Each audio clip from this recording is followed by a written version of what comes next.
So we lost 2 legends today, David Lynch and Bob Uecker. Yeah, man. Just a bit outside. Just a bit outside. Well, you know Roger Dorn was 0 for the century? Was it Roger Dorn with several foul tips? Roger Dorn? I think so. David Lynch was a strange man. Buddha? Jumbo. JC, that was messed up what you did to that kid. That cold. Have you gotten that? That cold called you. Have you gotten that before? Yeah. Oh, you have? Yeah. You're like on a list? You just abuse. You Because you pick up. No, usually I'm nice. I'm like, listen, good luck. You and I were in that seat not so long ago. No, I feel like you should have heard him out. You're looking for new ideas. He sucked. He sucked. He was weak. Want to baby him? All right, how would you pitch MicroStrategy as a cold call? Because whatever he did was like he did the ticker okay, but like he didn't ask a confirming question. You have to ask. He did. He said, "How would you like to make 300% in just a few short months?" He didn't phrase it that way. Yes, he did. Yeah, he did. He did. That was pretty good, actually. Yeah. How it didn't land with me.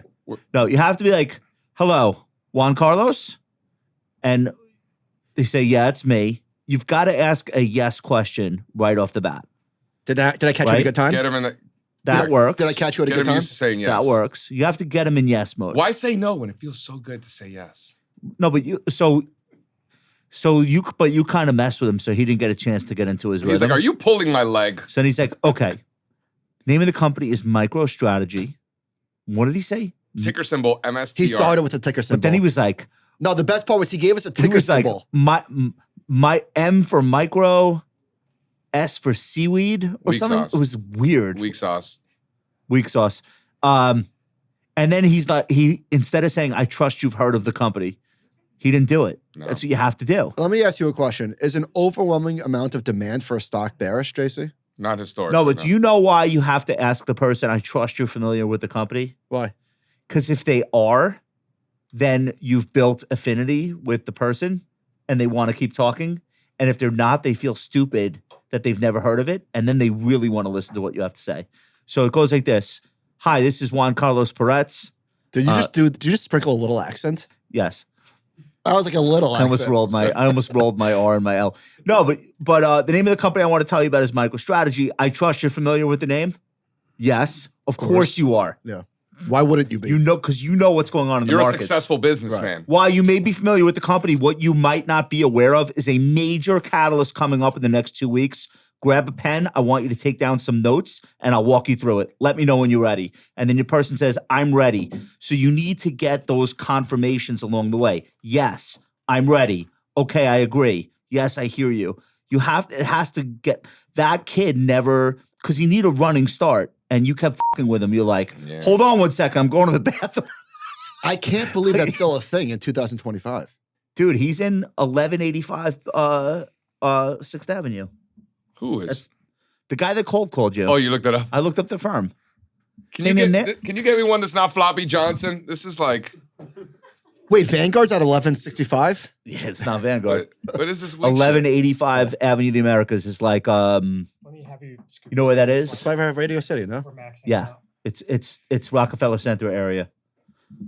It's like a California pizza, like all limp, you know? Anyway, the stock is $365. Yep. Let's say he took you to the mat and closed you. How many shares would you have done? 100. First time out with a new broker. 100 shares. 100 shares. That's my rule. Yeah. That's my.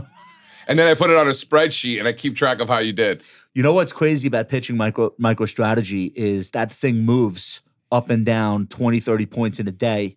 Imagine the renegs if like Bitcoin has a rough week. Mm-hmm. You could end up with like 5 people reneging on you. Yeah, that's a bummer. I bought MicroStrategy on the close on Monday, unironically. Michael called himself and closed himself. First time I've ever bought the stock. Really? Yeah. I got the Caterpillar. What does that mean? You bought Caterpillar? Okay. Rotation. Ooh, Cat does look good. Is this still a bellwether? Yeah. For what? Yeah? Industrials. Yeah. Yeah, of course. Still the biggest one? I don't know if it's the biggest. I think GE is the biggest. Did you see what they did with Deere today? Deere? No, you like that stock. Or you have historically. Flat forever. Ooh. It's on breakout watch. Pull up Deere, JC. Yeah, no, I know. On their way out the door, the FTC sued them for $6 billion or something, because the way those tractors work now, you can't repair it yourself. So you're forced to pay a service contract and most of the stuff that goes wrong with the onboard computer, and Deere can access it remotely and fix it for you. Who's fixing a Deere tractor by themselves? No, like if something goes wrong with it, you almost need like software support because they're just rolling computers at this point. You buy an Alcoa? So the FTC says materials look like garbage, don't they? Says it's unfair. Oh, Michael. But they do. I'm not buying Alcoa. You're not. It's a bull market. I don't know if you heard. What, higher lows? What do you like about this? That it's going to go higher, and I could sell it at a higher price than where I buy it. Which name? Which name? Alcoa. No. Does not look good. All right. I guess we'll see what happens. We don't do Alcoa here. Oh no. Okay. Remember Kenny used to What trade if Alcoa? What if it goes up 300% in the next several months? Kenny used to trade Alcoa earnings. Kenny Glick? Yeah. And you called it the Iowa caucus of earnings, or did he? It's the first one. It used to It's go not to anymore. I everybody. don't think It's not it is anymore. anymore. It used to be. Because it originally was alphabetical. So Alcoa is AA. So it was Agilent and Alcoa were the Listen, first I two don't hate reporters. it. It's got higher lows, but like there's so many better looking charts. The problem with this is if you're wrong on the trade and you stick with it, then you own basically Fine. Here's a what I metals like. company. Jesse, here's what I like about this trade. It's aluminum. If it I know, rolls, it's if terrible. the stop is All so right. obvious, I guess we'll see what happens. is the stop right under the recent lows at like Same as 34? Caterpillar, same trade. I gave my But the charts don't look the same. You're saying they're moving on the same shit? What are you saying? Yeah. pull up a UI. I gave Mike this breakout on Tuesday. I gift wrapped it for him. Yeah. Did you buy it? No, I gave it to you. I said, look at it. It's up again today. I can't buy this chart. Sorry. I did this for you. Are we flipping the book long China or what? What are you buying? Long communism, short capitalism. FXI.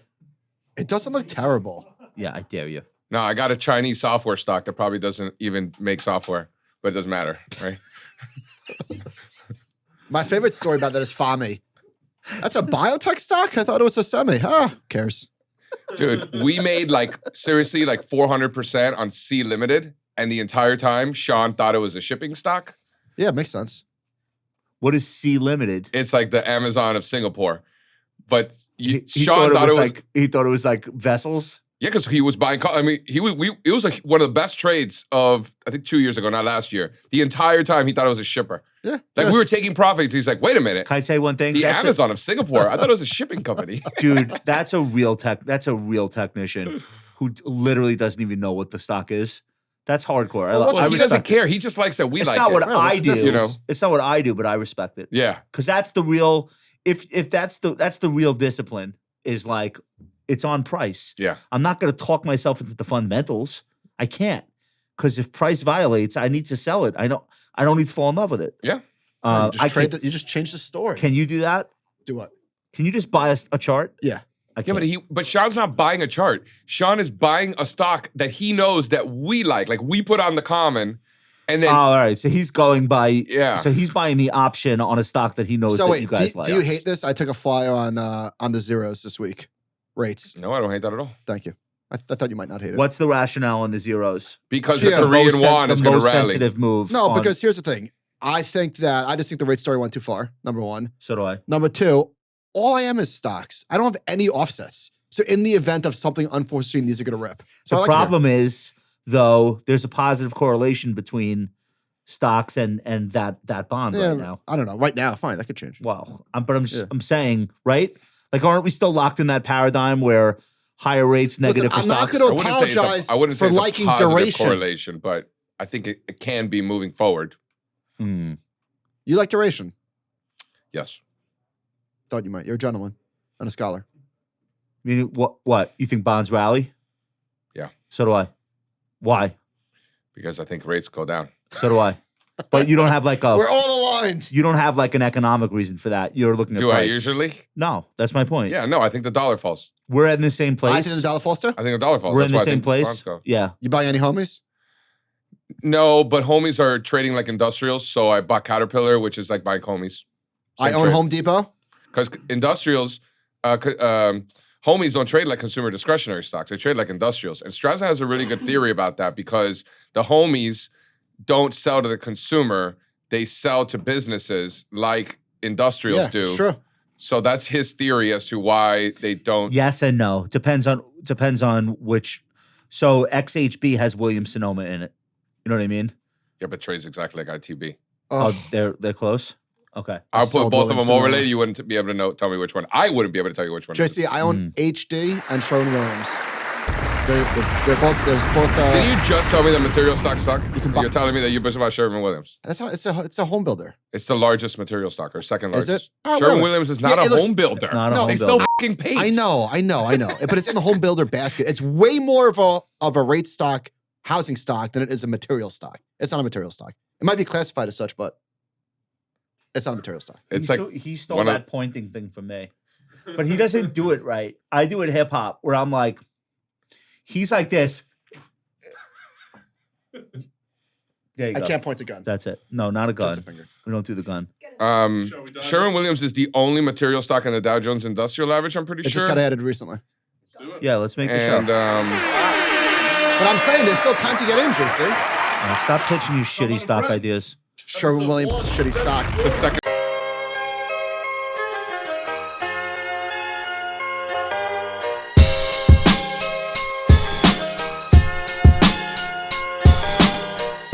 Today's show is sponsored by FP Alpha. FP Alpha just released a new tax planning tool available to individual advisors. Achieving scale in tax planning is one of the most challenging and rewarding business lines we are seeing in wealth management today. The tool is designed for advisors looking to balance limited time with valuable insights on a client-by-client basis. To learn more, go to go.fpalpha.com/compound for all the details. Largest component of the materials index. That's right. Yeah, it's no serve. All right, we're starting the show. Ladies and gentlemen, you are now rocking with the all-time best investing podcast. We are heard around the world. We've heard from listeners as far as Sydney, Melbourne, New Jersey. Melbourne, right? Not Melbourne. Melbourne. What? Melbourne. Get out of here. Melbourne? No. All right. Ireland, Canada, India. Tons of stock traders in India. I know you know that firsthand. Fans around the world. First-time listeners, long-time listeners, last-time listeners. Sorry. We do our best. Welcome to the show. This is the Compound and Friends. Now in its fourth year of operation, I'd like to welcome back fan favorite. I think this is your 75th appearance on the show, ish. Ladies and gentlemen, Mr. JC Parets. JC is the founder, chief strategist for All Star Charts, a technical analysis research platform for hedge funds, RIAs, family offices, and individual investors. JC, welcome back to the show. Good to be here. With me, as always, my co-host, Mr. Michael Batnick. Michael, say hello. Hello, hello. All right. Michael said something wild to me a week ago today, and I haven't been able to stop thinking about it. That's And it. What did I say? I would like for you to help me and gang up on him. No, you might agree with him, actually. I really don't know. I don't want to move the goalposts for what you said. This is what I think you said. Okay. We were talking about NVIDIA and long-term winners and like 10 baggers, 100 NVIDIA is a 100 bagger for me. Okay. So we're talking about whether or not people that own NVIDIA over the last 10 years got lucky or if there's skill involved in that. And my comment is, of course there is. It's not. Of course, there is what?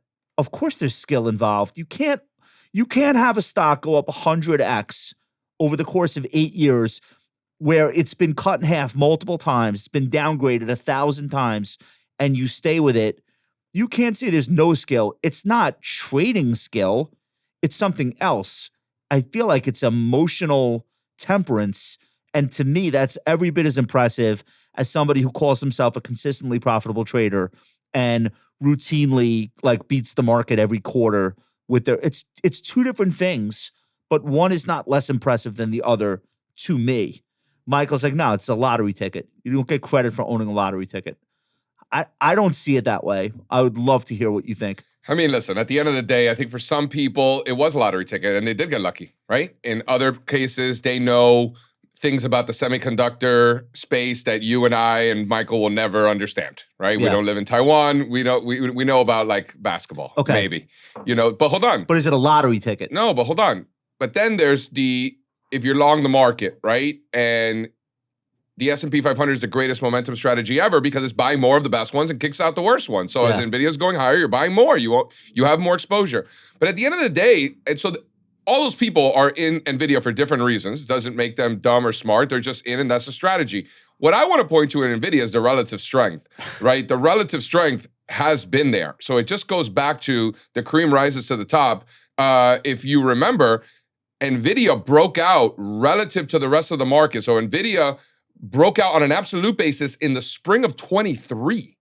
People were still telling me that we were in a bear market and this was just a bear market rally and all that bullshit. Remember that? But Nvidia was already breaking out to all-time highs. I guess he won't answer your question. But I guess, all right, so back to you. If somebody says, I don't know anything about the stock, I'm just going to randomly buy it, and if I get lucky, I get lucky, and then they end up holding a stock that triples, that's a lottery ticket. Okay. If somebody says, I'm buying Nvidia specifically because one day machine learning and augmented reality and the metaverse and virtual reality and AI will require the type of processors that they dominate in, that's not a lottery ticket. I didn't say that The person called their shot and stuff. So I guess the question then becomes like, how did you end up owning this stock? Like, did somebody just say buy Apple and then you bought it and forgot about it? There's no skill there. Like, you got lucky. Fine. So I think it comes back to like why somebody bought it and why they held it. So listen. Right. I agree with that. I agree with that. I don't disagree with anything you just said. I think it depends on why they bought it. What you described is valid. That's skill. If somebody's strategy is, hey, listen, I buy 30 of these, flyers a year. I buy sub $10 billion companies or whatever the number is. Yeah. And some go to zero and some 100x. That's a sound strategy if you implement that. But I guess sounds lottery-esque to me though. Yeah. Okay, but that's a strategy going into it. If you're just like, I don't know, like I bought 6 of these stocks and some of them worked, like I don't think that's not skill. It's not repeatable.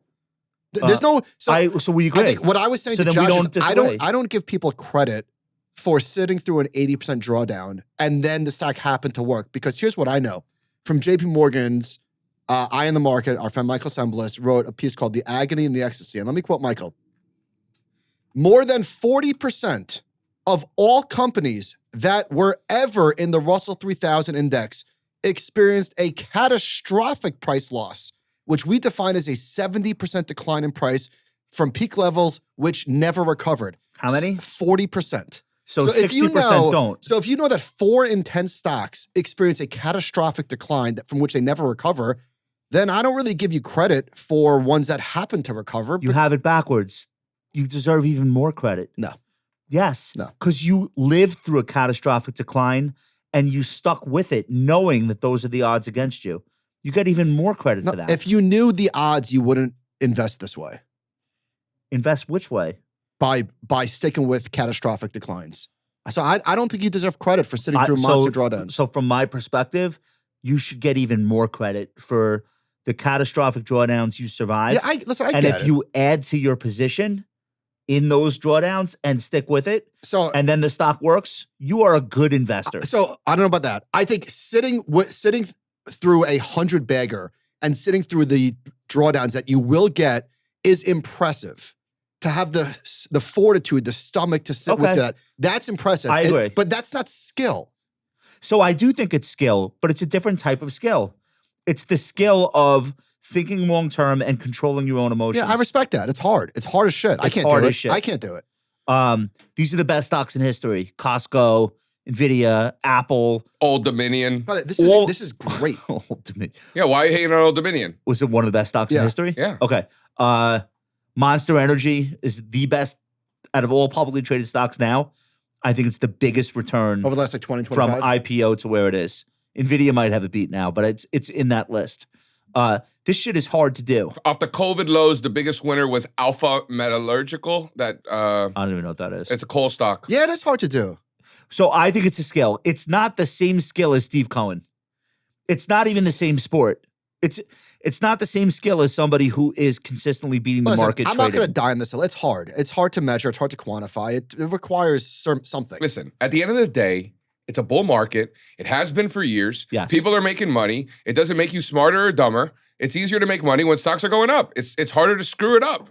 I mean, that's just what it is. Yeah. Which discipline has more inherent luck involved? Buy and hold, long-term investing, or trading? I mean, I don't know enough about. Bad like, question. What do you Yeah. think? Because there's no luck in buy and hold. It depends what you're buying and holding. You hold There's the no index luck fund? Are you in buy buying and holding? hold? If you're buying and holding the index funds, that's not luck. No, you pick 2 stocks to buy and hold. Oh, luck. Yeah. Yeah, that's luck. Yeah. Right? I mean, I think it's on a case by case basis. I know, yeah. In the year 2000, you pick 2 stocks to buy and hold. One is Hewlett Packard, one is Apple.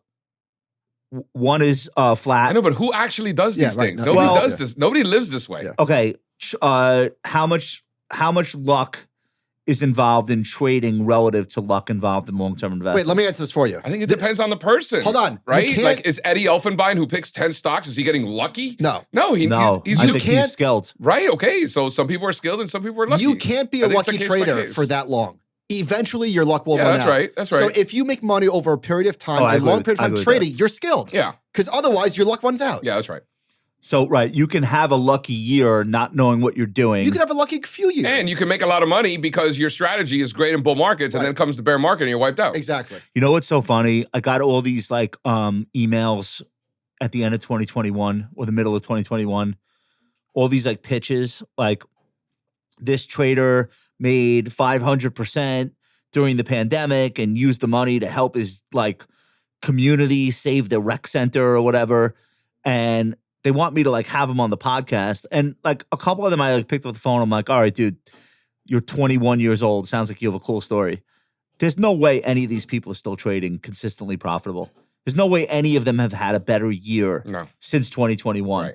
That's an environment where 95% of stocks go up 30%. Well, as a matter of fact, it was actually the greatest 52-week period in the history of the United States stock market. And just before that, you had the largest inflows into money market funds, and we haven't had that many inflows until last week. Yeah.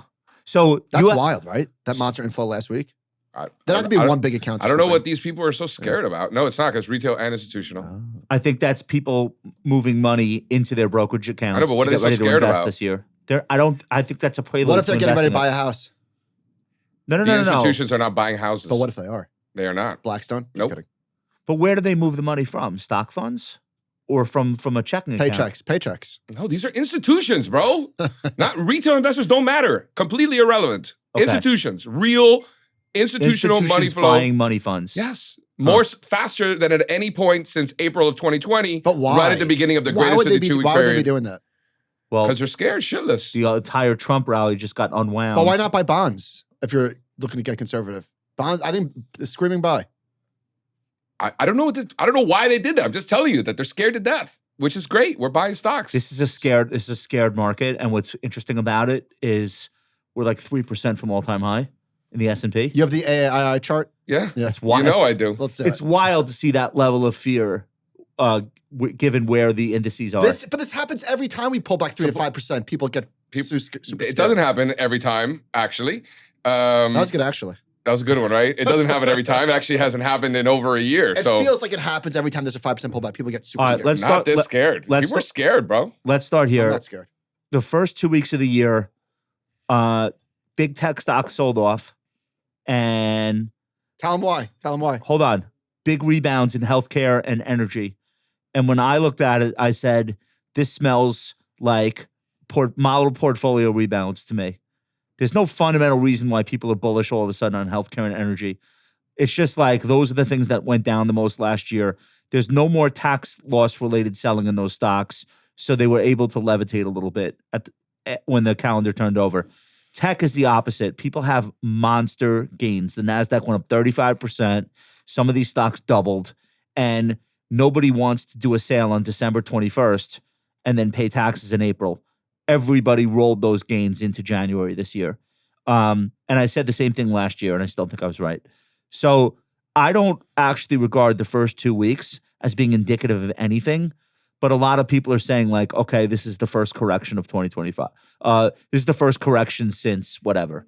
Do you see it that way, or what do you think is going on here in the last couple of weeks? German DAX just closed at all-time highs, They don't pay U.S. taxes. and they don't have any technology stocks either.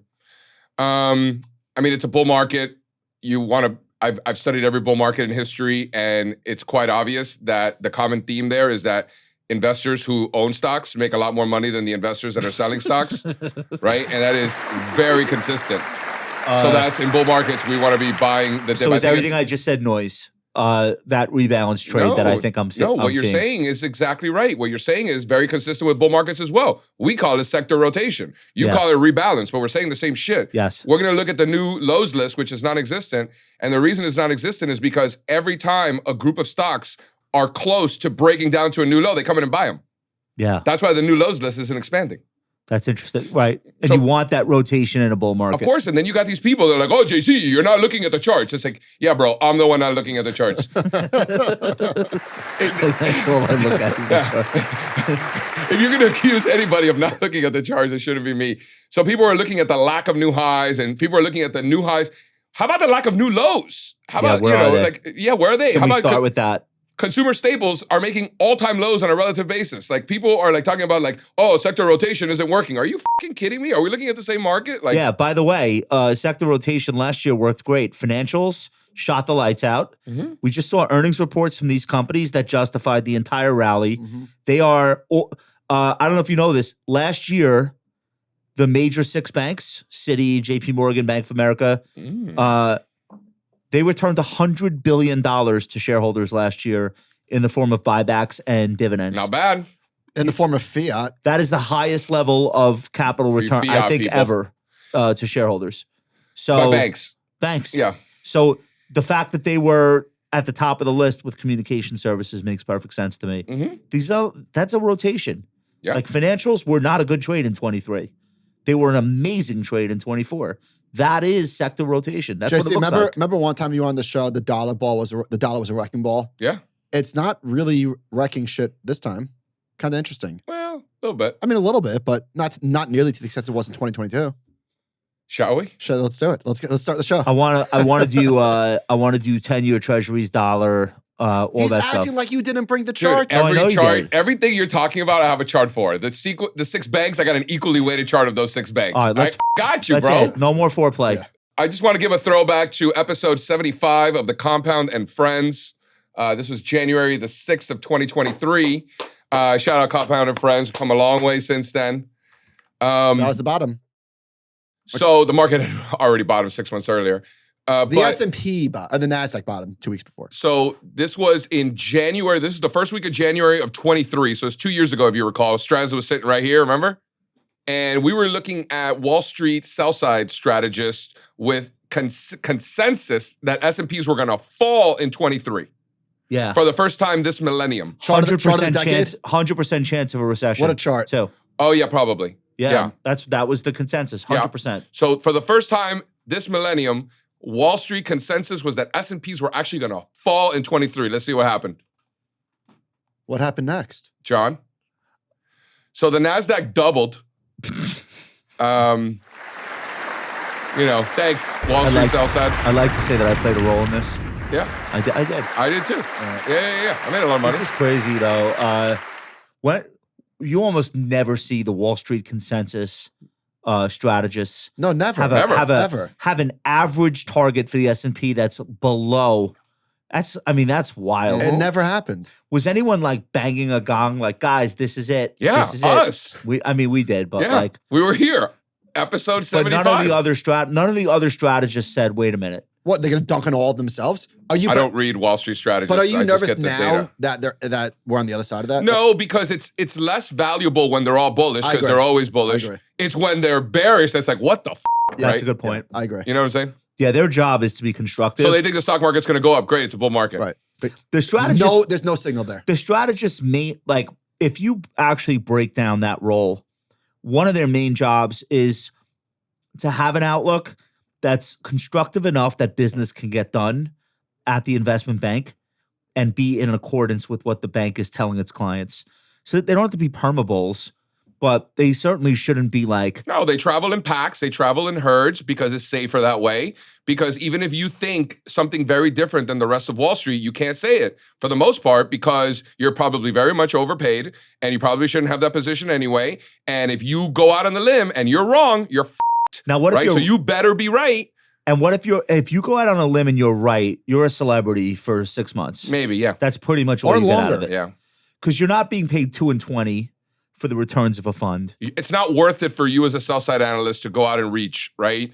You know, So right. So the strategist is there to be somewhat constructive. So when they're all negative together, that's crazy. And again, I'm not hating on anybody in particular or the industry. We have the data, so we just know, right? And so it's not like one strategist or that strategist is at a consensus. If they're all bearish, like you flip the book long, right? As we did, obviously. So that's really the lesson, right? That's really all it is. Yeah. So just take the other side, particularly when they're bearish. Now let's look at current markets. So here's the S&P 500, and it just looks like an uptrend to me, you know, breaking out of a multi-year base, higher lows, higher highs. As long as we're above 560, I don't see any reason to be. Have we had enough of a retest? A retest of what? I don't know. Whatever went on last week. It had a negative day on Friday.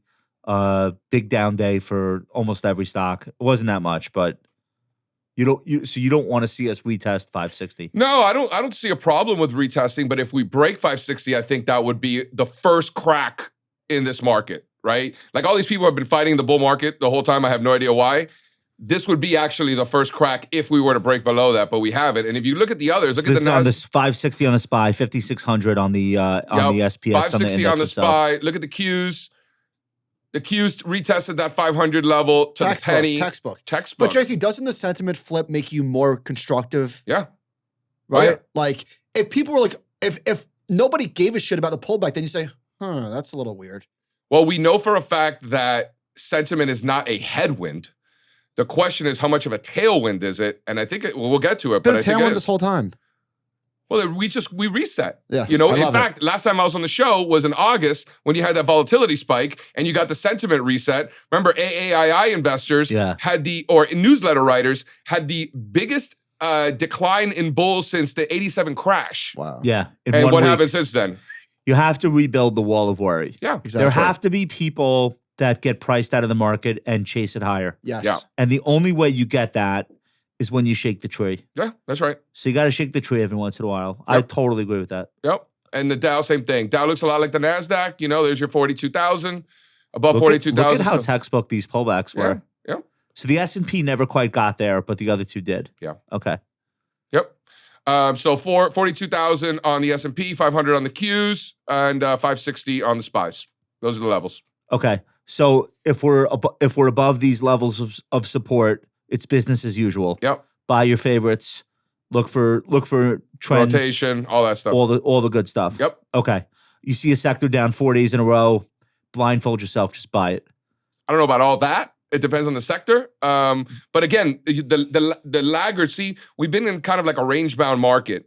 So what's happening is that breakouts are failing and mean reverting. Breakdowns are failing and mean reverting, right? So you kind of have this sloppy mess. So it's about rotation. So like, you know, when we're talking about buying Alcoa or buying Caterpillar or do they look great? No, but they're pulling back to support. This is where we want to buy these types of names in these range-bound markets. We've been using Todd Stone's charts in year 3 of a bull market, which I know you've seen these charts. Like there is some choppy consolidation, which I think is totally normal after 2 20+% years. Yeah, you know, after 2 big years, every single time we've had 2 years above 20%, stock market's gone up again the third year, every single time. Yeah, no, it's just not as what is it called when you mix like all the composite is not quite as straight up and to the right. Now, but I mean, listen, there's other factors. We'll get into the post-election years, but post-election years used to be bad years, and then since the 1980s, post-election years are actually the best years. I love that you do that instead of just looking at the entire average. Because the entire average could really cloud things. Yeah, things change. And Jeff Hirsch, shout out Jeff Hirsch. Shout out to Jeff, editor of the Stock Traders Almanac. His theory is that in the old days, presidents used to be able to get things done quicker. And since like the 1980s, things are harder to get done early on in their term. So there's less bad things they can do, which historically they do early in the term. And then they make everybody happy towards the end, going into their own election. Right? My opinion is that this time will be different.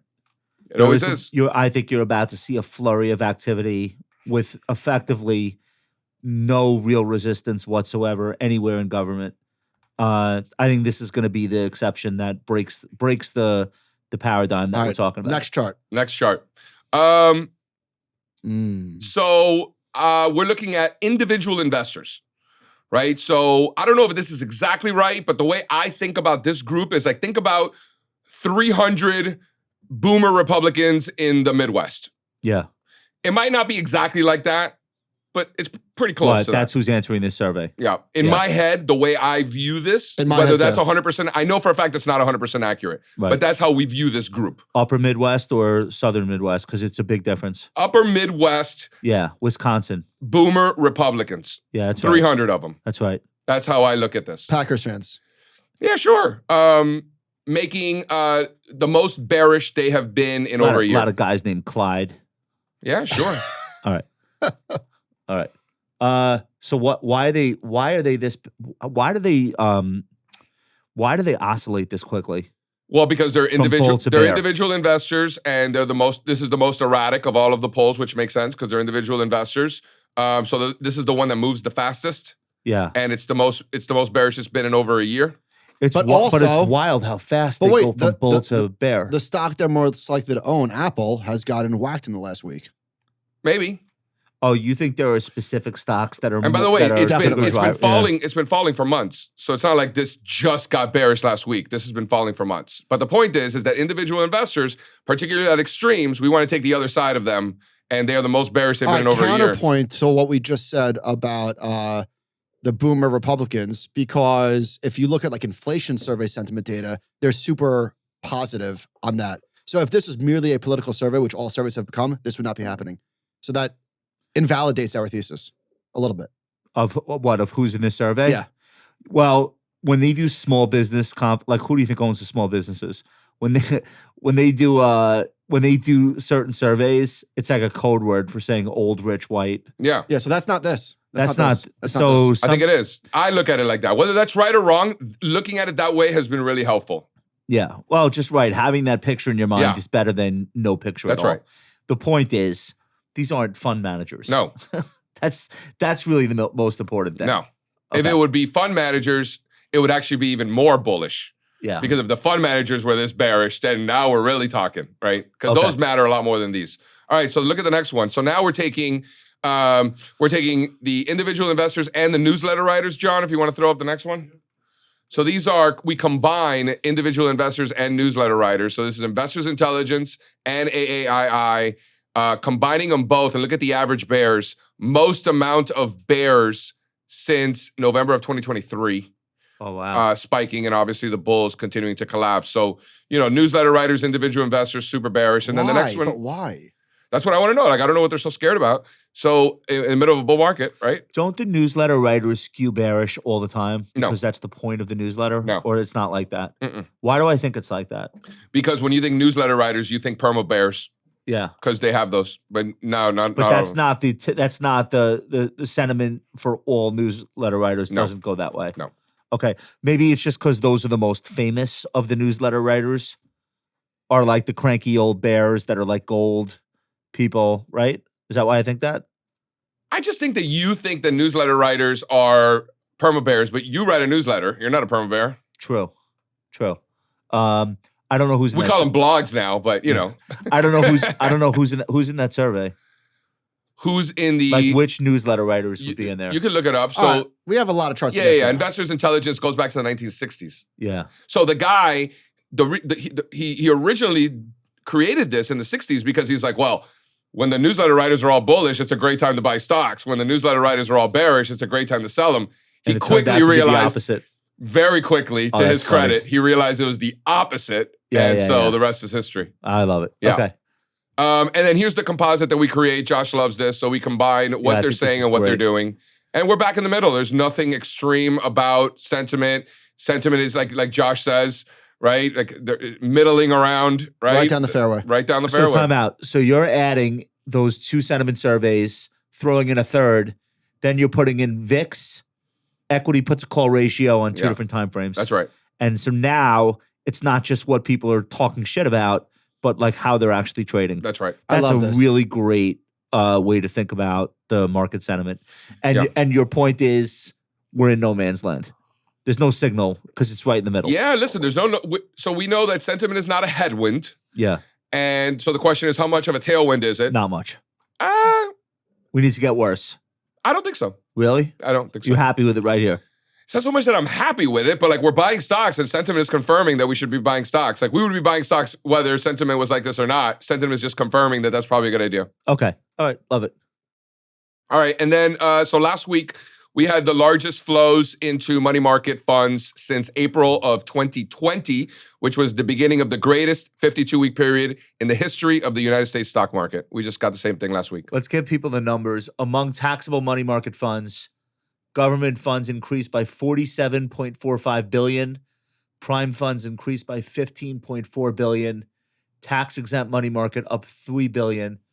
So total money market fund assets increased by $66 billion to $6.92 trillion in 1 week. Yeah. That's wild. $22 billion from retail. $22 billion from retail and double that from institutional. It's a lot of money. Yeah. So it's not just retail because they're buying a house or whatever. Yeah. That's pretty notable. And this is public information. The Investment Company Institute publishes this once a week. But now you can't go the next step and say this is cash on the sidelines because people really flip out when someone says that. They don't like that. Because they say like, okay, it's cash on the sidelines, so they buy a stock, but somebody else has to sell that stock to them. So people really get mad when you insinuate this amount of money building up in money markets is like cash fuel. it is cash on the sidelines. I know it people is. Just like but to that get doesn't. mad. It is cash on the sidelines, but the implication is not that it's going to take the market I higher understand. as it comes in, because you need a seller. But it can, because there could be it's buying pressure. Let me tell you something, and I can tell you for a fact. I think that we do as good of a job as anybody aggregating sentiment. There's other people who do a great job. I think we're right in there with them. And I can tell you for a fact that it's imperfect, it's flawed, it's incomplete. We know that. I think we do as good a job of anybody. And we know that it's not perfect. So we could go back and forth. It's really about bringing it all together. Individual investors are scared shitless. Money's flowing into money market funds faster than it has since April of 2020, right? Like it's bringing it all together in the middle of a bull market with sector rotation. Consumer staples, next chart, John, making all-time lows on a relative basis, all-time lows. Sector rotation. This is bullish sector rotation. What the are these people looking at? Trolling me on the internet about, JC isn't even looking at the charts. JC looking at the charts. Of course I look at the charts. I'll draw them for you. This is something. This is the market voting that there's no need to be defensive right now, right? When they're selling staples and buying anything other than staples, that's a risk on sign, not a risk. Okay, so you wouldn't look at this as a contrarian then. No, this is one of those things that you want to see. Confirmation. This is what you see in bull markets. You want this as confirmation. Yeah. Okay. Yeah. They're selling the staples. They're selling the staples on a relative basis. If shit was about to hit the fan, they would be buying the staples on a relative basis. They are not. Yeah. Okay. That's a good one. I like it. So again, they're going into money markets. Individuals are scared. Newsletter writers are scared.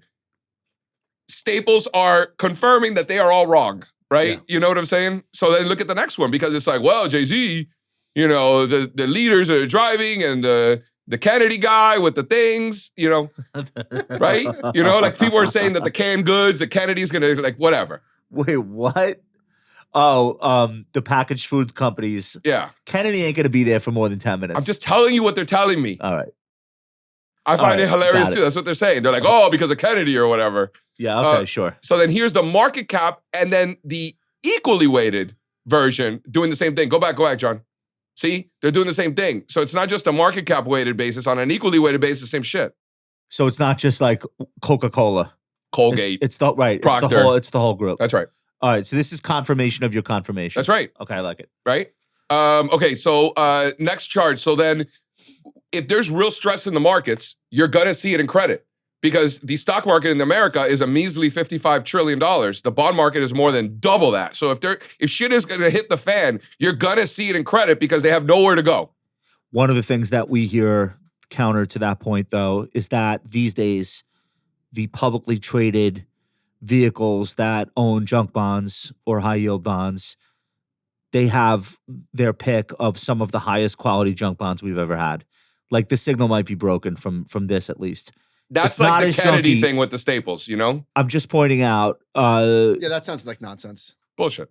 I'm just pointing out it's the least junky junk that we've had in the publicly traded debt For the markets in a record, long Josh time. isn't saying that. He's making up what Right, other right. people are saying. He heard, right? You haven't heard People, this before? he's hearing about he's people hearing it. doing that. Voices in his head are telling him this. You haven't heard this? No. Are these the same nobody people has that said were this. in Greece and Italy last time we were They're saying the that real you're hearing about. the real junky shit is getting funded by private credit off market. What's left in public markets is better than what used to be traded on public Plausible, markets. plausible. I'm just telling you, What? this is the No, argument. it's just what they're saying, Maybe, JC. but the fact that this is doing that at the same time the this is what Stables my are doing. imaginary friends tell me. Right, That's right, all I right, can right. tell The you. ones that were in Greece and Italy. We right. had somebody on the show explain this to us. Who was it? Mm, You don't remember? no. Okay, I don't either. The It'll come to point me. is, if shit's gonna hit the fan, you're gonna see it in credit. Credit spreads are as literally making the tightest they've been this entire cycle.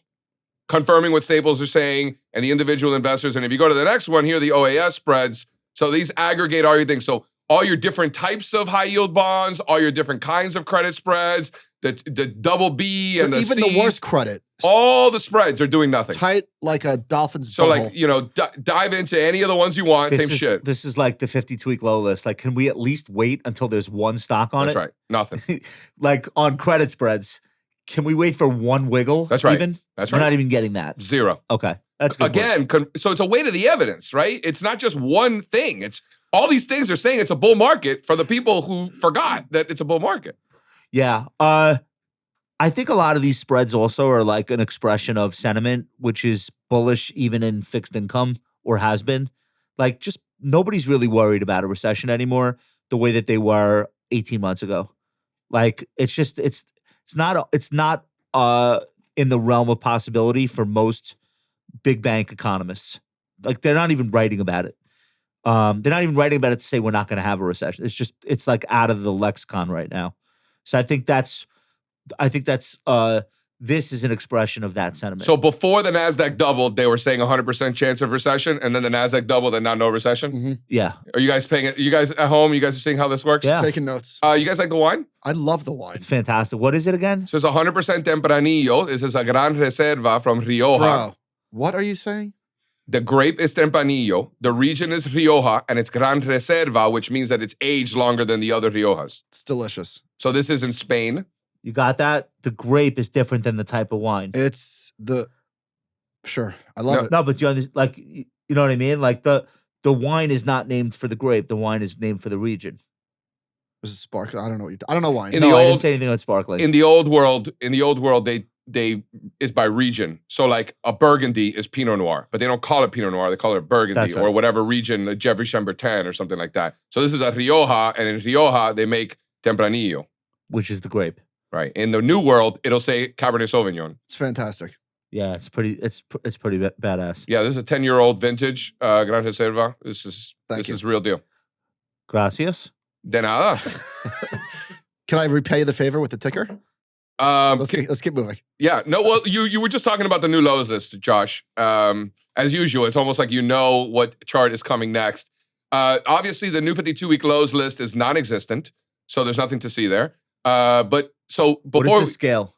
Is this the number of stocks on it? this is the percentage of stocks in the large cap, mid caps, and small caps making new 1-month lows, and we have yet to see any sort of expansion whatsoever. We Okay. talked about this in August Yeah. after the volatility spike, how you had the VIX triple, yet no expansion at all in the new lows list, right? It was a fugazi pop in the VIX, right? Remember? Yeah.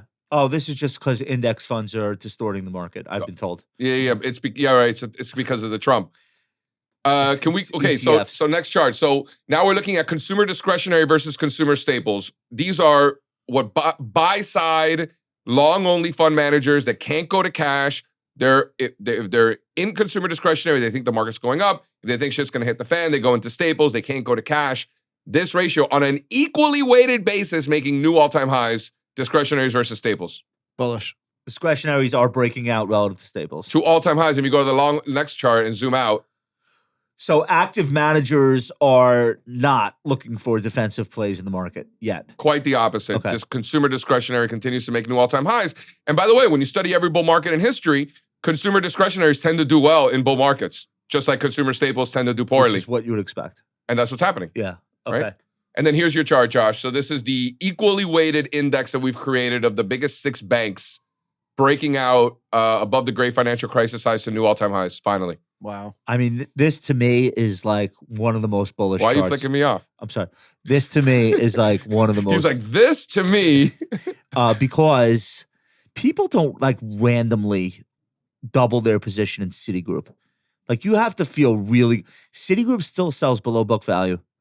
They basically they're going to have all these companies going to have the shackles taken off as far as CCAR and how much they can return to shareholders. What's CCAR?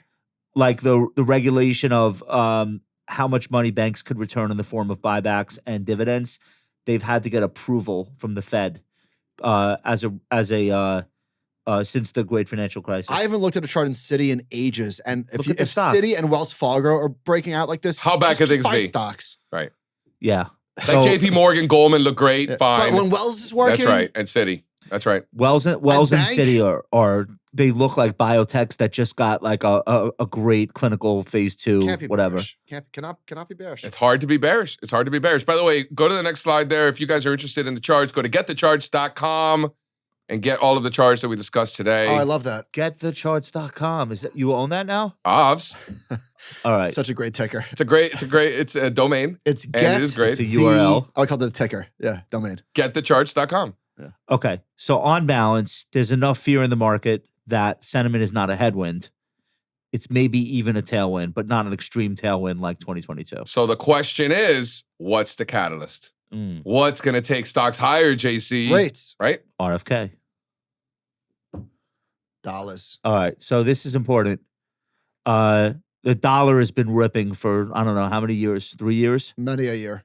No, not that long at all. Oh, really? No, if No, we the were to doll- zoom out, No, the dollar's been ripping for 3 months, 4 months. No. Longer term, though. The dollar has been going up. It's with a secular stocks. bull market I for mean, it's been dollars. sideways for like 3-4 years. Okay. Yeah, All right. yeah. But it bounced off those lows, as you can see here. Epic ripper. Let me ask you this. Are you not impressed with how well stocks have held in and crypto have held in and other risk assets despite the dollar ripping in your Yeah. face? I'm saying. Yeah. We were told it's usually much tougher than that. That's right. Okay. So if this backs off just a little bit, And then here's the thing. The dumb money is betting on a rising dollar to an extreme. how do you measure that? Looking at futures market and positioning by commercial hedgers and specs. But there's dumb money in futures markets. Of course, the small speculators are the dumbest money.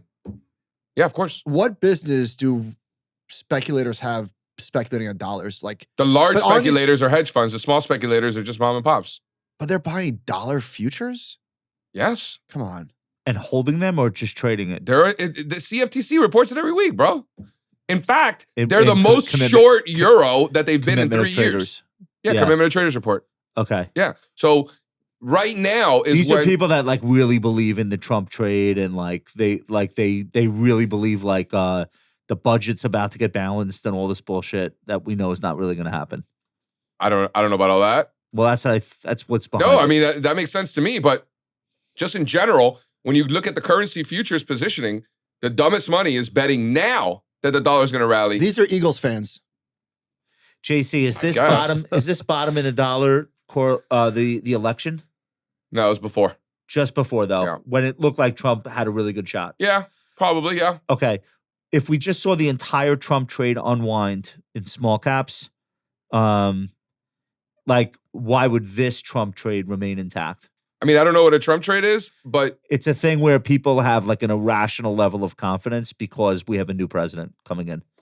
It Yeah. doesn't matter that it's Trump. It's just there yeah, was small caps look great. I think small caps You think they're okay? I think small caps make new all-time highs this quarter. okay. in Even the- though in the they Russell just round 2000. tripped the whole election rally, I they're, agree with you, JC. they're hanging in there. Yeah, I mean, yeah. Okay, good. Yeah. I think small caps make new all-time highs this quarter. All right, so but you think the dollar might be peaking? Well, look, go to the next chart. So speculators are actually the most net short they have been since the beginning of the COVID rally, right? Where they were all buying dollars. Short the euro Short the euro now.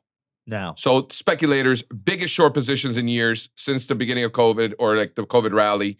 And the euro just retraced exactly 61.8% of that entire rally. Is there anything magical about dollar euro parity? So it's about 101 euro to the dollar. There's nothing about this level that would be the reason it would bounce off. I mean, it here. depends. Like if you're here to make money, no. If you're a journalist, yes. Okay. So the fact that we might be bottoming at euro dollar parity is coincidental. I mean, we're not. We're bottoming at 102. So I guess we're Yeah, not. yeah, and we're, then- we're not quite there. Yeah. I don't think there's anything there. Okay. But this is almost 2/3 of the dollar index. What are the ramifications? What are the ramifications for investors if the euro bounces hard here? Small caps making new all-time highs. FTSE and euro stocks should have a decent That's right. rally Yep. on the heels of that. Yep. Emerging markets, China, all of that. Yep. Apple, Okay. maybe. I think the strong dollar has been a tailwind to giant tech. A headwind, I'm sorry. I Like mean, a just ton of stocks in exposure. general. Yeah. No, you're probably right. But look at the different components. So the same way that we talk about it's a market of stocks, it's a weight of the evidence, it's a sum of the parts analysis in the stock market. It's no different in the currency What's market. the euro for the dollar? Is it like 60%? Yeah. So look, keep going. Watch. Go one by one. Swiss franc at support. Buy. Wouldn't this be a perfectly logical I would lever buy for this chart. Swissy? Watch. Keep going. I don't believe in triple bottoms. Yep. Buy. British pounds. Yeah. Right. How about Swedish krona? Absolutely. Right? I'm long. All at support. Look at Aussie. Down at support. And then here's euro with a bullish momentum divergence, potentially with crazy positioning, looking for an unwind. And then look at the next one. And this is what we were talking about before. So there you go. Okay, so let's pause here. 10-year yield versus the dollar. It's almost the same chart. They're dancing together. If I could have switched the colors and I wouldn't have been able to notice. Okay. So if you think this correlation holds and you think the dollar is peaking and possibly on its way to an unwind. And Michael's bond trade works. Yeah. I think Michael's gonna nail that. I think so too. I have been very vocally, publicly saying that I think this run to 5% is a complete head fake. There's no way the economy is the thing driving it. If you tell me they're unloading bonds in China or whatever, I wouldn't know. That's above my pay grade. I would just say I'm very doubtful that the economy is so amazing that they're now going to take rates above 5%. Maybe I'm wrong. I agree with what this chart is saying and with the trade Michael put on. Yeah. So, Yeah. I think, but the dollar hasn't broken yet. That's the whole thing, right? Yeah. So all of this is like hypotheticals. We don't is know this what's going to causal? happen. Is this causal? The dollar and the 10-year? Yeah, same thing. No, not as it correlated. Is one causing the other? Or Probably. Who I mean, knows? they don't Rates look dri- exactly the same for no reason. It's not a Rates coincidence. drive dollars. Sometimes. They're positively correlated now. They've been negatively correlated a lot throughout Really? our careers. Yeah. yeah, it's not a permanent. It's not a In permanent. fact, this is correlation. actually a new correlation relative to the rest of our careers. Get the fuck. Yeah. Okay. Yeah. We like new correlations. Okay. Yeah. So all right. So that's really important. That's important information if you're out there taking risk because this would be a pretty big trend change. Yeah, we start breaking 108 on the dollar index now. Forget about it, right? Now things are correct. So then here's the other side. So speaking of correlations changing, the dollar and oil over the last several years have been moving together. I am not convinced that that's going to stay around forever. I don't think that that's sustainable. So when we see oil and the dollar moving together, if we're looking for an oil breakout here, is the dollar going to break out with oil is the question, or are these correlations going to come off? And I think the answer is We they have probably come off. energy stocks next because I'm long Oxy. Yeah, look, inflation. I think oil and energy stocks are both ripping here. Well, inflation's moving with it, right? So this is what the bond market thinks Yeah. about inflation, and tips are making new 30-month highs relative to nominal yielding treasuries. So inflation's hitting new highs as oil's breaking out. That makes sense. The only part of that doesn't make sense is why would we think the 10-year comes down in that environment? Why would we think that the 10-year comes down in an environment that inflation is going up? Yeah, because then you're worried about the Fed not cutting rates this year, and the yield curve not really moving as much as it would otherwise. Yeah, if inflation picks back up, the 10-year's not going to come down. Okay, but it can stop going up. I hope it stops going up. I think it's not going to reaccelerate. Who's in favor of higher interest rates? Who does that help? The net interest Like a margin steeper at, yield curve would hurt banks. Bond but- short sellers. I know, but like real people, I'm saying. Real people don't short bonds. Come on. No. All right. Very profitable people have been shorting bonds. I don't know if you've noticed. When you look at individual oil equities, are you like constructive there? Yeah, very much so. Go ahead. Next chart. And then look at this base. Dude, I think this is one of the fattest pitches in the market right now. What are you on? I'm Baker Hughes, and that stock is just barreling Are they still higher. counting their rigs? Remember that? Yeah, it's less. The rig count was a big deal. It was a big deal. I like 2017. oil field service better than I own the IEO also, so I own all the producers in one OIH ETF. looks not that great. IEO is like the American. It's 20% ConocoPhillips, Yeah. basically. It's those types of names, and then I like the I like the oil field services names. They all look pretty good to me right now. Yeah, I mean, listen, this is a group. I mean, listen, if you believe that we're in the midst of a commodity super cycle, which I believe that we are, then I have a hard time believing this isn't going to break out. You see a lot of good setups when you look through the energy stocks? Less so the energy, more so all the other commodities. Okay. But we're not going to have a commodity super cycle without energy participating. Okay. What are the best looking commodity sectors in the market now? Precious metals. Okay. Right? That makes sense. Yeah, I mean, they look great. Precious metals. So go. This is an interesting chart. So this goes back to the beginning of the century. Best performing asset this Gold. century. Wow. Is gold. Wait, what else is in here? Real estate outperforming the S&P 500. That's wild. Isn't it? Yeah. Even with the great financial crisis, like relatively early in the period. All right, so you have IYR. EFA is international stocks developed, mostly Europe and Japan. Yeah, Japan and Europe a lot. Okay, IEF. Bonds. 10-year, 7 to 10-year bonds. Yep. And IYR is real estate. Yep, REITs. You don't have international fixed income on here. I do not. Would you like to know what they're doing? Not, please. Honestly, the worst possible investment anyone could have made. And I'll tell you why I know that. I know that. But I just looked at my kid's 529 last night. He's in a Target 2030 Vanguard New York State 529 fund. So we just bought one ticker. We bought it when he was born in 2009. The 2030 right now, so he's got 5 years left to go before that thing comes due. He'll be in college in 3 years, is the way we targeted 2030. It's like 20% international bonds. The 10-year average annual return is 0%. It's unfucking believable. It's unbelievable. It's literally one of the worst investments in the world. I can't think of anything worse. Pot stocks. Because not only do international bonds not pay a ton of yield, because most of those economies are on life support, but then you have the negative dollar on top of it all. So I just looked at it and I'm like, this may be the worst target fund. Because I don't know. It definitely didn't start out that way. Like when I first invested in it, it was 2009. There's no way it was 20% international bonds. So as the years have gone by, it's gotten more conservative and I just never bothered looking at it. But I looked at it last night and I was like, oh, no. This is no good. I whacked the whole thing out. Did you? Yeah. Are you capitulating? No. I'm going 50% US stocks, 50% cash. And in the next major event this year, let's hope it happens tomorrow, I'll go 100% stocks, which is Chinese stocks? Yeah. And then when he's a year away from college funding, that's when I'll go conservative. It's too early to be as conservative as this target date fund got. All right. So anyway. All right. I guess I still got 14 years, so I got time. I'll call you when the time comes. I'm glad you didn't bother with that asset class because it would have been a flat line straight across. There you go. That is the zero. See the zero line there? It would have been zero. So it's gold, right? So gold, bull market, copper is right with it. When you study all the commodity super cycles ever, gold and copper don't really move that far apart. Gold's already been making new all-time highs. I think copper's next. Copper to 7. Do you follow that? Do you follow any of this shit? What's the only equity play for copper I know is Freeport. It looks like trash. Does it? FCX. Yeah. I like it. You don't like Freeport. Yeah, I do. No, you don't. Okay. You like it right here? I like it for the same reasons we bought Alcoa. Bro, I know you don't like this chart. You said the same thing about Alcoa, and I bought it. So obviously, no, he probably would. By the way, understand that the reason we bought Alcoa and Caterpillar has 99% of the reasons have nothing to do with the charts of Alcoa and Caterpillar. Alcoa looks, right? I get it. Alcoa looks way better than Freeport. All right, now look at the gold. How about this? Is this a good? It does. So that looks great. Yeah. So gold to 5,000. Why gold to 5,000? Because you got to get to 5 before you get to 10. Yeah, like I think this is like a secular bull market for gold. That's right. Yep. Yeah, I wouldn't fight this. Yep. So gold to 5, maybe 8 to 10, and then silver to 100, right? Oh, you're bullish silver.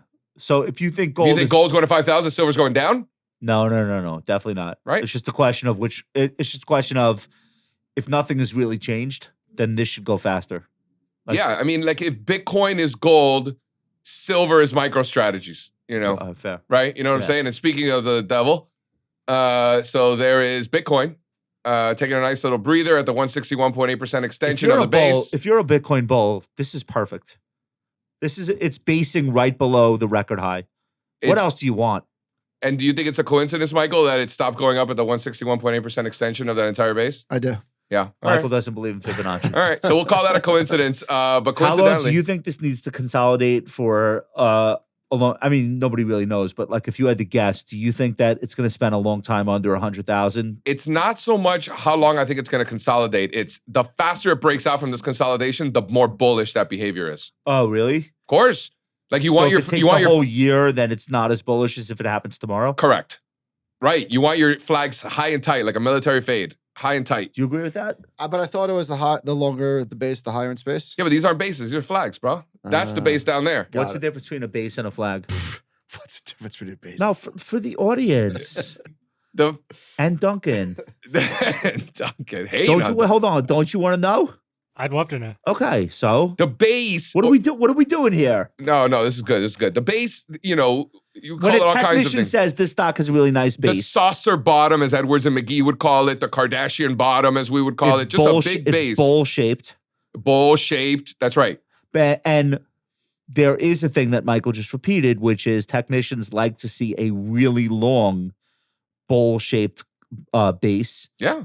because that's a lot of pent up potential buying once it's Get over. Louise It's a Yamada on flag. the show, and she will tell you that the bigger the base, the higher in space. The flag is the cup on the handle. Okay, now how does that differ from the flag? A flag is just a consolidation. So a base is like a reversal pattern. It's like in this case, it's like a continuation pattern of a It's longer not term. going up, but it's not going down. Yeah, I mean, it's a base. A flag or a pennant is just a tight consolidation within an ongoing uptrend. So the stock rips to 20, falls back to 18, hits 20 again, Yep. falls back to 19, hits 20 again, falls to 19 and a half, hits 20. How many times do you do this? That's a flag. That's right. And then it breaks out, Okay. right? We don't know it's a flag until it breaks out, but that's my point. The sooner it breaks out, the more bullish the All right, development is. So you don't want to see a flag run on for a really long time because it's probably not a flag. then it's not a flag. That's right.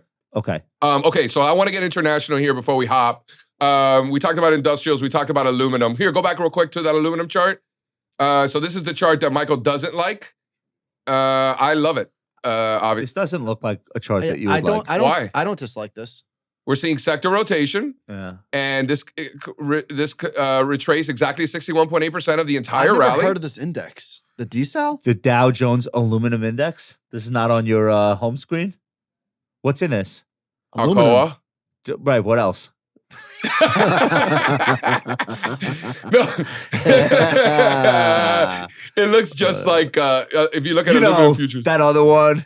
No, it looks exactly like aluminum futures. Look at aluminum futures and overlay it; they're exactly the same. I think British people call it aluminium. Did I just make that up or they really do? They No, really do, you right? made it up. Yeah. Okay, made it so up? all right, so here's the deal. So then, so this is the. I just wanted to throw in China just to remind Michael that it still has not broken out above those 1989 highs. So just Japan. yeah, Japan hasn't broken out yet. So it got there a year ago, stopped going up after literally going up for 15 years. Coincidence. Coincidence, Yeah, right? it's Okay. coincidence. Next chart. So then this is a really interesting one because the S&P 500 has continued to make new highs, but relative to China, it has not. Oh, that is interesting. China actually, shout out China, outperformed the United States last year. So did Israel. Wait, China by what measure? FXI The FXI. outperformed SPY. I guess that's not the Shanghai Composite. It's large cap. Thank God. It's like mega That's cap. like large cap Chinese securities that trade in London. It's a very specific subset of China, but fine, good enough. It looks exactly like the CSI 300, which is the S&P 500 of China. The FXI Okay. trades exactly with it. And that did better than the S&P. The FXI is the Dow as the CSI 300 is the S&P 500. Oh, okay, fair. So the Dow and S&P 500 move together, even though they're totally different. Hold on. Same as this. You're telling me the FXI was up more last year than the S&P? Yes. Does anyone else know that? Everybody knows that. It's- Okay, I didn't realize that. And Israel, Wow. if you look at the Tel Aviv 125 index, outperforming the S&P 500, and then if you look at the Israel Index Fund, EIS, also outperformed the United States. Yeah. 3 countries that outperformed the U.S. last year was Argentina, OVS, China, and Israel. No India? Huh. Seeing rotation out of India into China. And then what a coincidence that we're seeing this outperformance as soon as the economists suggested that the U.S. and the dollar were the envy of the world. I mean, they are. If you look at the next chart, this is when the good folks at The Economist decided to put this this magazine cover of the dollar going Rocket into ship. outer space, rocket ship dollar, after 15 years of outperformance by the S&P 500. Well, listen, I love the idea of there being another market that comes along big, whether it's EFA or EEM. I love the idea of the S&P getting outperformed this year. If we have a flat year for S&P and all of a sudden you get like this 15-20% rally for overseas stocks. And if the dollar, I think it's great for the industry, for the money management industry. And if the dollar rolls, there's your catalyst. Yeah. Right? I would love to see for that to be the outcome. So I got a couple of charts here, and then I got a really interesting short. So these are Chinese stocks. This is a bubble chart showing the percentage from new 52-week high over. So the best ones are over on the right, and then you got the 100-day rate of change on the y-axis. Look at that leader really standing out. This is KC. Next chart, Kingsoft Cloud. KC. This is a $2 billion Chinese software stock. Look at that base. What I love about it is how it even sounds fake. Oh no, I hope it is fake. Yeah. Right. No, I agree. The faker it is, the faster it can go up. Believe me, I'm not reading the filings. I mean, you could be looking at a 5, 6, 7 bagger here potentially. So word? Word, dog. So if we're above 9, I like it long. Below it, leave it alone. And then here's the catalyst for China. We just got the biggest momentum thrust in the history of Chinese equities. Best week ever, best day ever, best 2-day period ever. For Chinese equities, this was at the end of September. But you're not worried they gave a lot of it back? No, because we know from experience very consistently that these momentum thrusts very consistently happen at the beginning of bull markets, not at the end, which is why we're buying this pullback in China. If you're like just a regular person, not working on Wall Street, not a trader, is the easiest thing to do just grab some FXI?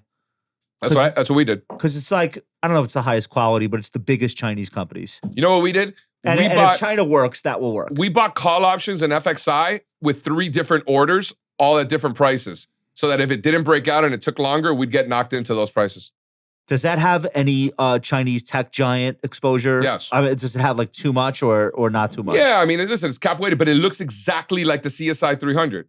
Like exactly. And then if you look at the biggest components of FXI, you're looking at Tencent is 9%. All right, so it's big. Yeah. Alibaba is 8%. Melchuan is 8%. JD.com is 4%. So those are all tech. Yeah. Consumer just. You're 33% discretionary, 30% financials, 17% communications, 5% tech.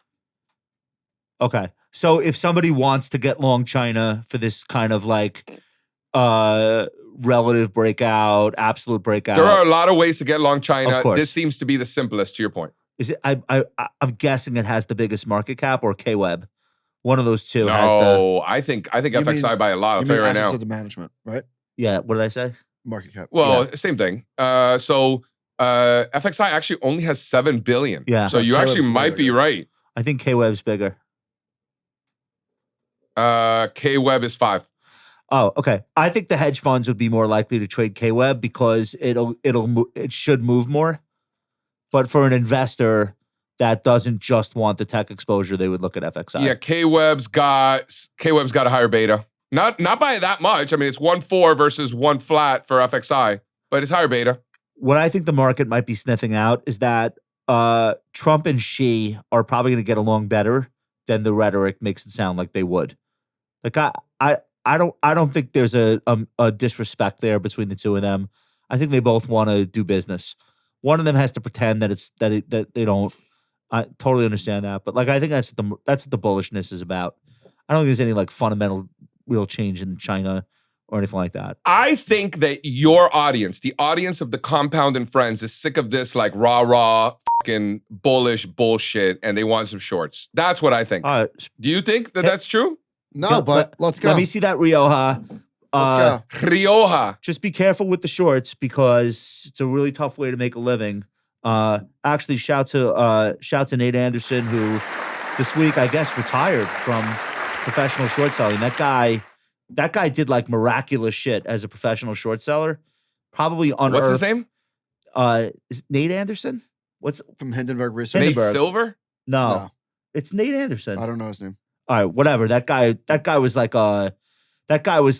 knocking down frauds and scam artists and like fearless. Really? Going up against billionaires, going up and shout out Nate. And won most of his fights. All right. And he's retiring?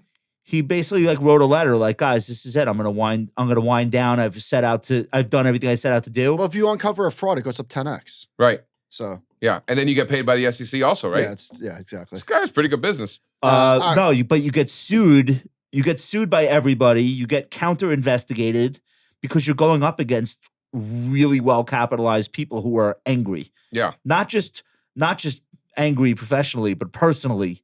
They've been humiliated. They've been accused of things. So they go after you. And they have big positions probably. So he's like, look, I did it. Right. I made money.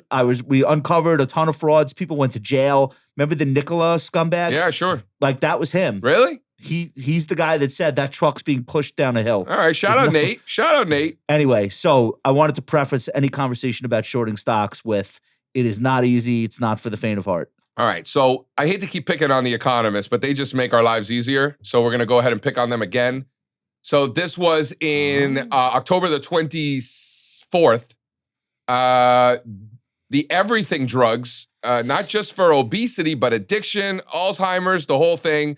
The Economist, so the journalist at The Economist. So now you're getting journalist to fade and economist to fade in one magazine cover. Oh, end of October, early November. Yeah, end of October. So let's see what's been happening in the in this particular obesity drug. You know, so instead of exercising and eating healthy, let's just take a drug, right? Like, what could go wrong? So here is Eli Lilly. Looks like a massive top to me. Yeah. This is not like a market bellwether like a JP Morgan or a Caterpillar. It's its own thing. Or like it's its own thing, right? This thing was ripping when stocks were not, right? So like this. So would you wait for the breakdown? Yes. Okay. Yeah, I mean, listen, we've All right, so time out. So time out. The stock went from like $30 to $1,000. Yes. Okay. I think it hit $1 trillion market cap. It's in a 30%. Yeah, almost, yeah. It's in a 30% drawdown now already. And hasn't even really broken down yet. That's right. It's at 750, 730, 740-ish a share. This is one of the worst rounding tops I've seen in a long time. And the fundamental story is not that the drug's no good. It's that it's so good that there are now 50 manufacturers coming up with their own versions. Maybe.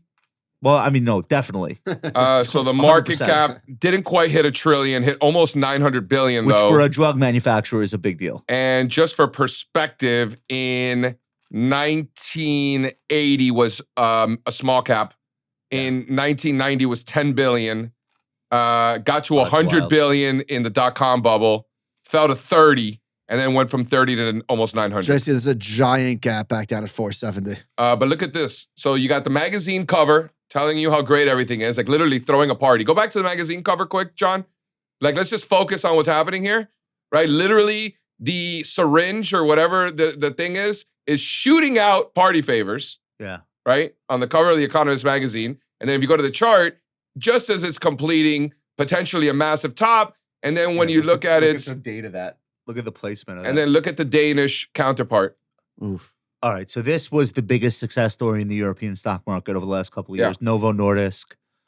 One of these companies makes Ozempic and Zepbound. The other one makes Mounjaro and whatever the other one is.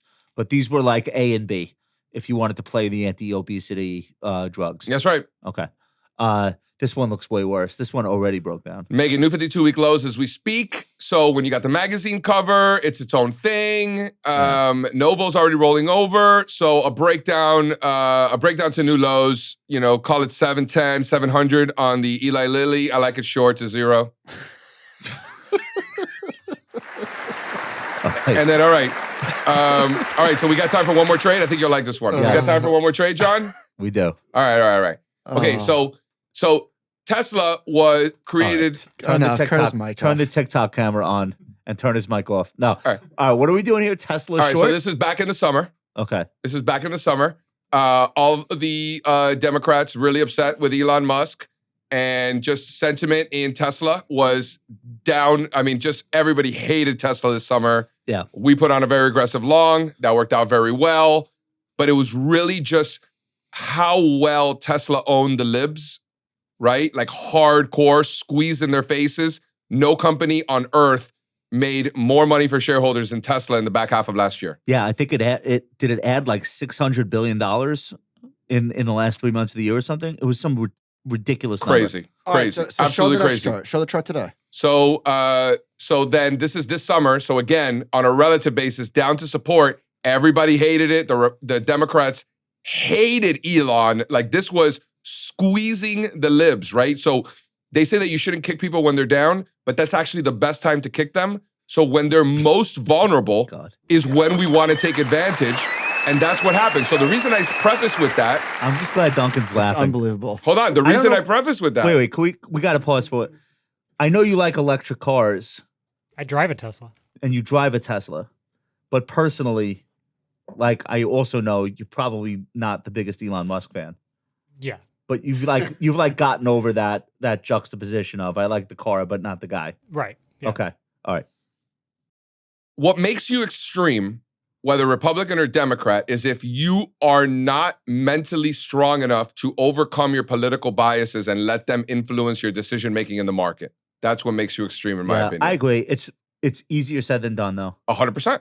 Yeah. And everyone's welcome to have their opinions, right? That's not what this is about. It's about finding the vulnerabilities of humans and taking advantage of that. And Tesla was that. And the reason I preface with that, because I think the same thing's happening in Disney, right? So we're in the middle of a bull market. By the way, here's Tesla. Wait, I was about to be like, Tesla's not a short here, so you're not saying that. No. Okay. No. We're short Lily on the break. I just wanted to walk through the story of what happened last year in Tesla. When you did short it. No. We bought it. Tesla very aggressively. Oh, so what are we talking about here? So hold on. I'm prefacing Tesla owning the libs because it's of an what allegory. Look at what's happening in Disney. Because I think the same thing is happening. Oh. I own it. So do you own Disney? Just like, I think this is going to 150. Wait, do you own Disney? No, I should. Just like Tesla owned the libs, I think that the extreme Republicans, that Snow White's not white enough, and all of the woke stuff. You think that this American institution that is Walt Disney, Dow component, $200 billion company is going to complete a massive 10-year top in the middle of a bull market? It might. I own it. It doesn't look great. I think it's going higher. When was the last time you went to Disney? Last year. 2 years ago? Well, so you Best might place be in the world. biased by how old your kids are. Bro, they got some racket going Best on place down in the there. world. I know, but you have 3 kids under 10. $12 hot dogs. But you understand? Like, I you're understand. very much in that Disney world. You're in that Disney phase of life. So wait, how are you playing options? Are you in the options market with this bitch? Common and options. Yeah, common and options. I know it. You buy the Disney, and then we'll just finish with the semiconductors, because that's what people want to talk about. So semiconductors just not completing any tops at all, on an absolute and relative basis, not completing any tops. Does not look like a top. Why do you feel the need to say not a Head and Shoulders top? Because it Are people saying that it is? because people are convinced, because they read in a book once, that a Head and Shoulders top is actually something that's bearish, when it's actually the opposite. Head and Shoulders tops in the middle of a bull market It's a actually continuation pattern? and that's It what I is? think we have here. It's not a doji? What? What? I'm joking with you. I think he's just throwing words like I I'm love joking lamp. with you. Wait, You know? it's a continuation pattern. It's not the end of a trend. Right. Convinces everybody that it's a top because they read it on chapter 2 of some book, Yeah. but it's not. It's the exact opposite, as you say. But it's not. You ever right? meet Steve Nissan? Is that how you pronounce his name? Is it Nissan or Nissan? I learned that Steve Nissan has never been to Japan, and that just made me really sad. Oh. And so Wait, I learned that Yokozuna was not Japanese. what is he? Jewish? Samoan. Oh. really? Yeah. Oh, no shit. Blew my face. Fun fact. All right. So I just wanted to walk through a couple of components. NVIDIA doesn't look like a downtrend to me. This one, I still think it goes to 175. How about Taiwan Semi? If we're above 200, I think you buy a lot of relative strength there. And then Does this trade with Asia? Or I know it's Taiwanese. It's no, it not trades with Chinese. semis. It trades more with semis Yeah. than it does with the region. And it's very cap heavy. You got Broadcom, you got NVIDIA, and Taiwan Semi. And then the They're all rest, trillion plus. and then the rest look like Micron, Yeah. right? Why So- does AMD look so shitty? I tried to buy it. I sold it. Because it's not one of the terrible. big 3, right? So this is when technology started to underperform as soon as it got to those .com bubble highs on a relative basis. And then look at zoom in on that, John, right? So I just don't think it's a coincidence that we got back there after 25 years and it stopped going up. Same thing as Japan. Can I show you a chart? You can. Intel holding on for dear life. I'm not buying it, for the record. I'm not buying it. NVIDIA, Broadcom, Taiwan Semi. If you want to be in semis, those are the ones. You're not touching this, right? ARM Holdings. No, not yet. NVIDIA, All right, got it. Broadcom, Only 80s Taiwan Joel. Semi. Only 80. And then here's your high beta. So what's the catalyst? So dollar rolls over. You got credit spreads tightest they've been this entire cycle. If you get a breakout in high beta, by the way, 50% of high beta is tech. That looks bullish. Another 15, 16% is discretionary. So we got a breakout here in high beta relative to low volatility, off to the races. And then here's your last chart showing the seasonality that we discussed.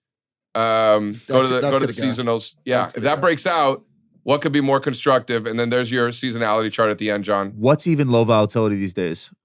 You have some financials, some industrials, a lot of staples. It used to be Utes. Right? Yeah, you got some Utes.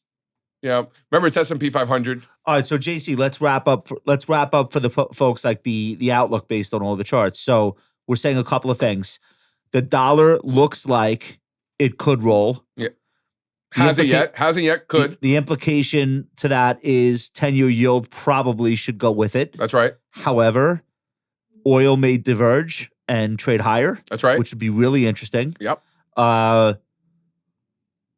We're not so sure that Disney is going to fall victim to all the political bullshit. I agree with you. I think it already has. And I think the Republicans get squeezed, just like the libs got owned. I think that's over. Iger is back in control.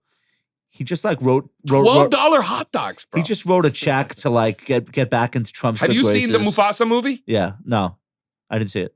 Did you see it? It's pretty good, bro. There's a live action. It's pretty good. I like the Lion King one. Did you know that Scar's name is Tucker? No. What? Yeah, Why? his name is Tucker. No spoilers. They tell you like at the beginning of the movie. Yeah, Disney had the biggest movie of the year last year. What was it? Inside Out 2.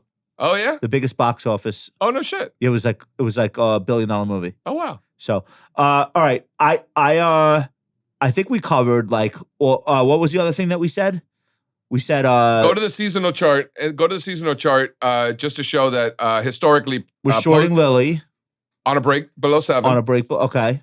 Buying China, gold higher, silver higher, China, copper, and what else? Bitcoin's still consolidating. Bitcoin buy the breakout. And then if that dollar breaks 107, 108, that's it. If that dollar breaks, all those things work. Okay. Michael's trade works. Dollar versus euro or dollar versus the basket or same thing? I think they happen together. Don't get cute. The euro's going to, the euro positioning is the one that's the biggest extreme, right? So go to the next slide there and just tell everybody where they can get the charts. Yes. Getthecharts.com. Get the charts, guys. Getthecharts.com. Why would you not get the? It would be irresponsible. And then if somebody ever asks me, JC, where can I get the charts? What do I tell them? Getthecharts.com. Oh, I love it. Great ticker. You're almost like a genius. Almost. JC, Jeff on the show today? Always. Always. Drinking good wine, good peeps, right? Did John, Duncan, did they get some wine? So, JC, we're doing this new thing about what you're most looking forward to. And I know what you're most looking forward to. I already know. Tell me. Jimmy Butler getting traded. Oh, are we going to go there? Are we really doing that? It's not working, so. Well, obviously, he's gone. No. They kind of have their own big three on that team, and he's not in it. Let me go. Hero's playing well. Yeah, I mean, Jimmy, how many kids does he have? And his baby mamas, and he's got alimony for days, and she's suing the baby mama. Yeah, but he also doesn't want to just sit there and collect the check. He wants to play. No, but fine. But there's something to that. Look at Tyreek Hill with the Dolphins, same thing. He had 5 kids this year. Yeah. 5 kids with 5 different women. This year. This year they were born. This year. 5 kids. His exit interview was incredible. But like when money's like a problem, you start acting irrationally. We know. Hello. Yeah. We know. Yeah. So you'll be fine. You'll be fine with that. Yeah. Okay. I like Jimmy. And Tyreek. Can I tell you something? Stop having fucking kids. Can I tell you something? Jesus. Jimmy was tough against us in the playoffs. I would never want to face that team again with him because he he was like playoff Jimmy. Yeah. And he was ridiculous. I hated him when he was with the Bulls. Hated him. Yeah. And then he came to Miami. He's just a beast. When he decides to take over a game, he literally is one of the guys that could do it. Yes. That was really tough to watch. You watching my Knicks this year? No. You're not watching it at all? No. They're like one of the more fun teams to watch this year. Yeah. I know you're not a Knicks fan, but would you go to a game? Yeah.